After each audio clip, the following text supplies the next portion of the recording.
This week we do yet another hot hatch, and this is one that even the non-car people will know, the VW Golf GTI. It's been around since 1976 and has always had the same philosophy. Do the school run and the weekly shop in comfort, but put a big grin on your face when you hit a beat road. Now whilst it does that well, so do almost all your other choices from BMW 135i's to even Hyundai's. So why do these things still sell by the bucket load? Let's get into it. My name's Tom, and you're watching Paragon Cars. Let's go.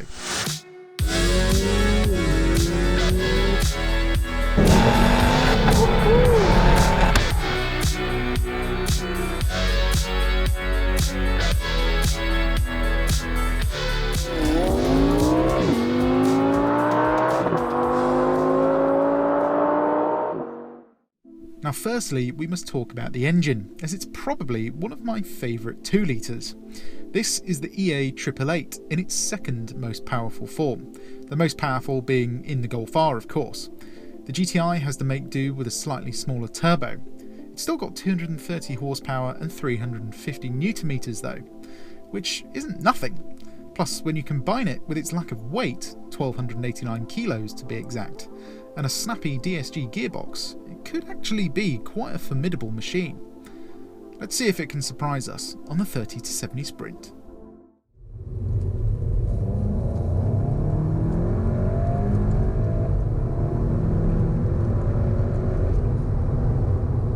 Well, look at that.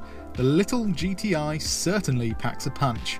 We managed a time of 4.79 seconds, which is frankly ludicrous for the power. That means it's faster than cars with over 100 horsepower more.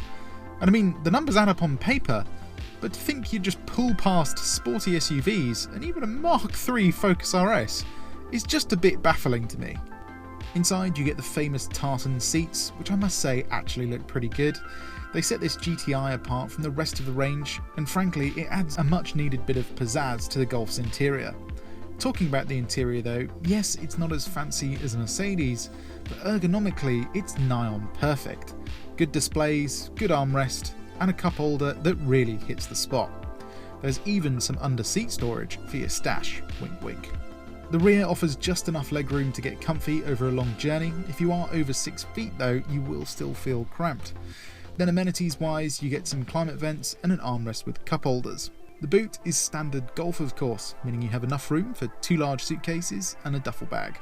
Need more room? No worries, just fold the seats down and use the flat load floor to slide things through.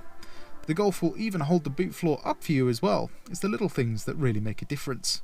Right, let's get on the road and do some driving. Driving the famous Golf GTI then.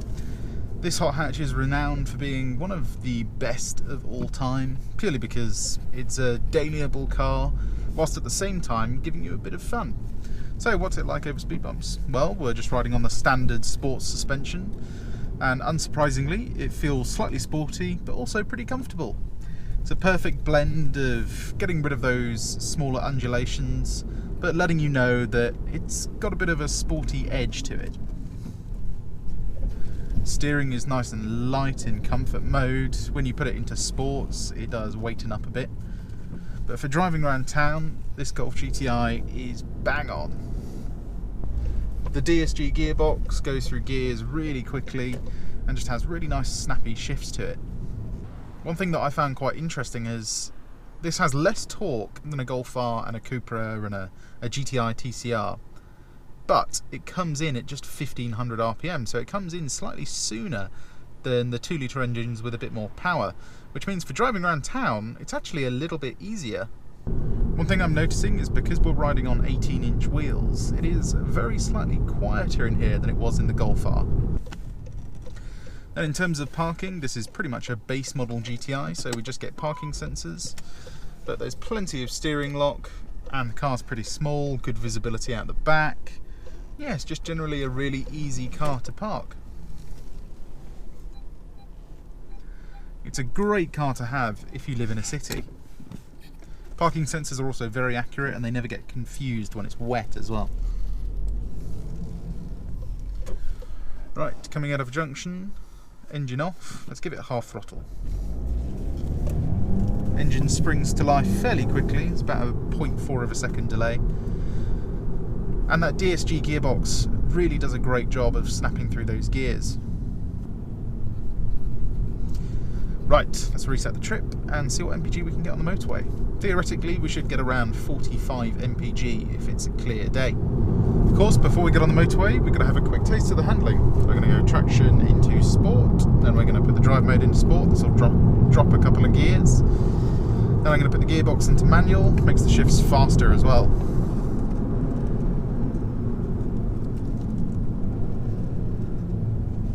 See what she's like. Nice DSG fart.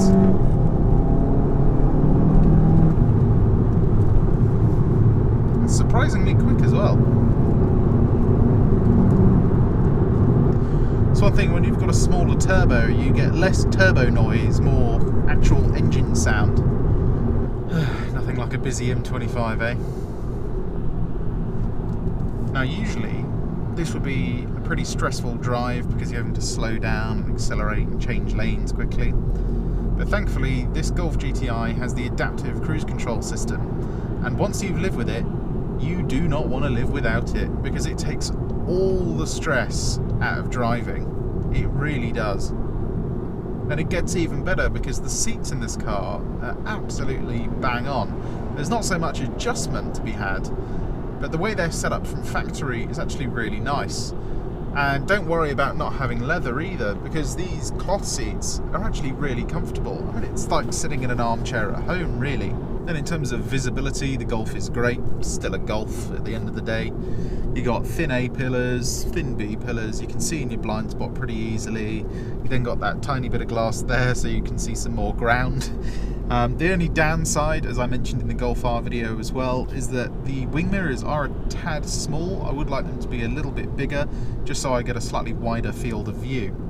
Then in terms of interior quality, it's pretty good really. You've got soft squidgy materials on the door cards, on the dash, really nice high quality leather on the steering wheel. The seats have a nice pattern on them, and whilst they are cloth, they are a sort of really well made cloth. I don't really know how to describe it.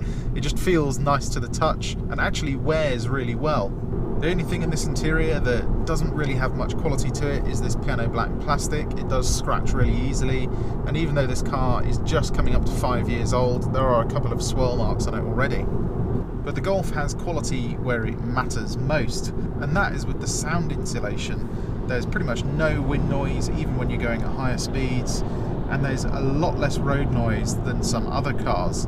We're riding on 18-inch wheels, so as I said in the intro, it is a little bit quieter than the Golf R inside, and over long distances it does make a little bit of a difference actually. Then wear and tear.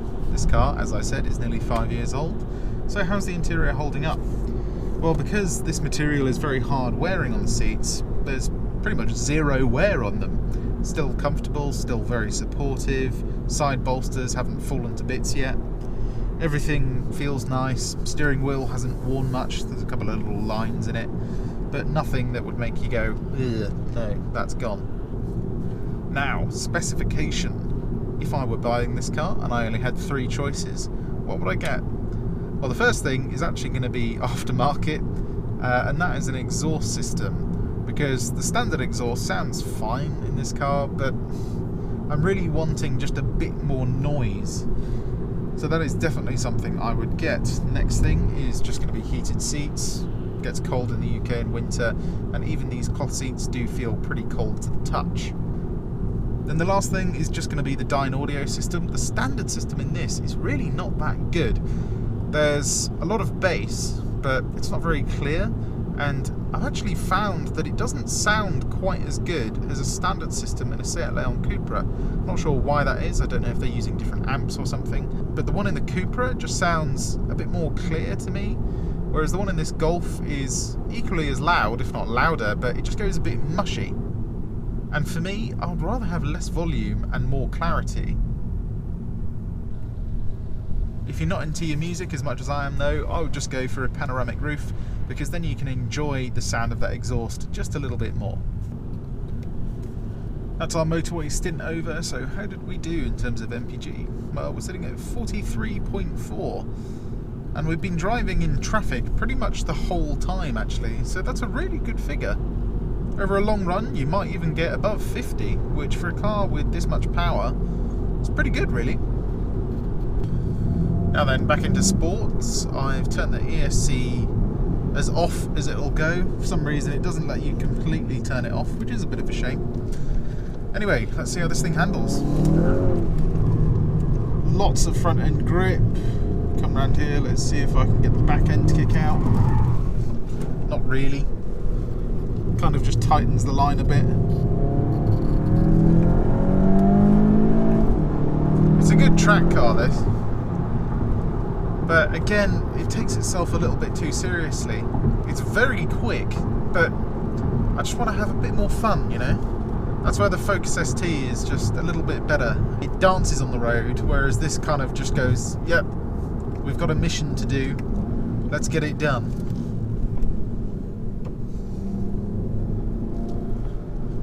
See if I can get a DSG fart through here.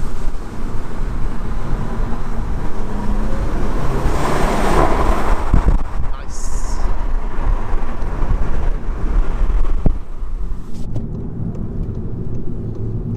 There's huge amounts of front end grip though.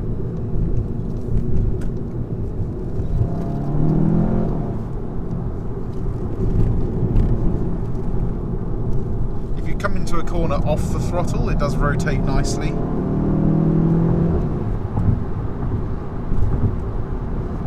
I forgot to mention, but this is actually a DQ250 DSG, which means it's got the 6-speed gearbox. Newer cars get the DQ380 or 381, which means they've got 7 gears, but characteristically they don't really feel any different.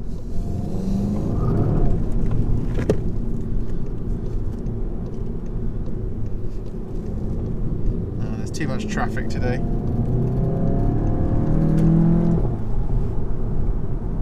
I've had to retire the dash GoPro as well. For some reason this steering column seems to be made of anti-stick material.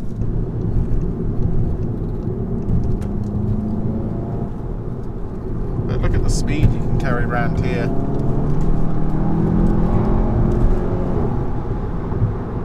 I mean, not many other cars can do that.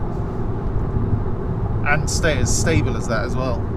The thing is, yes, it understeers, but it's quite progressive with the way it does it.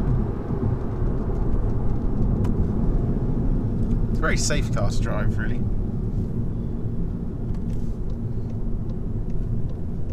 I just want the chassis to be a bit more dynamic. Let's see what it's like on the tighter stuff.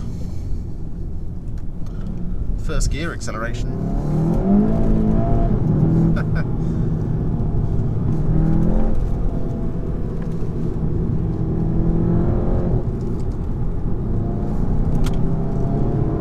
I mean, for me, it just puts a little bit more of a smile on my face than a Golf R does.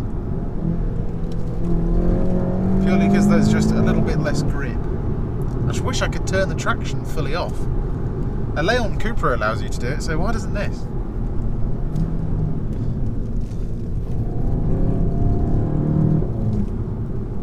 Okay, back the other way. I'm going to feed the power in slowly. A bit better. Hooks up nicely. Suspension deals with big bumps well. And it's quick, man.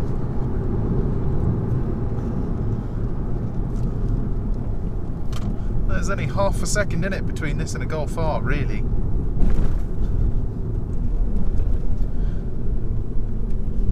Steering weightens up nicely. It's a really pleasant car to drive. But again, I'm just missing a little bit of fun. I just want the rear end to move about a bit more. I'm sure on track it does, but you know, I want to be able to have fun under the speed limit. One more time.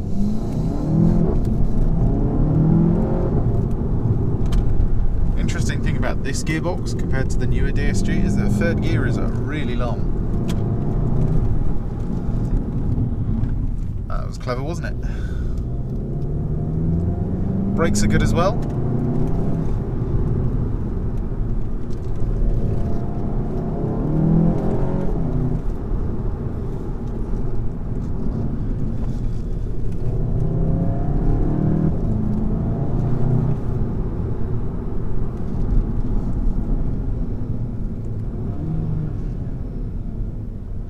Yeah, down a B road, this is a very quick car.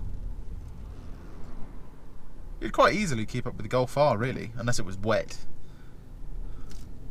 But that's the same story with every front-wheel drive car, I think. As soon as it's wet, then you can't really go anywhere in it. So, that's the Golf GTI. It's quick, efficient, and perfect for the family. I just wish it had a bit more movement from the rear, because then it really would be perfect. As always, I hope you enjoyed this review. If you did, give it a like, and why not subscribe? Because not only can you see more content like this, you can also see everything we have for sale, which of course includes this rather nice GTI. My name's Tom, and you've been watching Paragon Cars. I'll see you on the next one. Goodbye.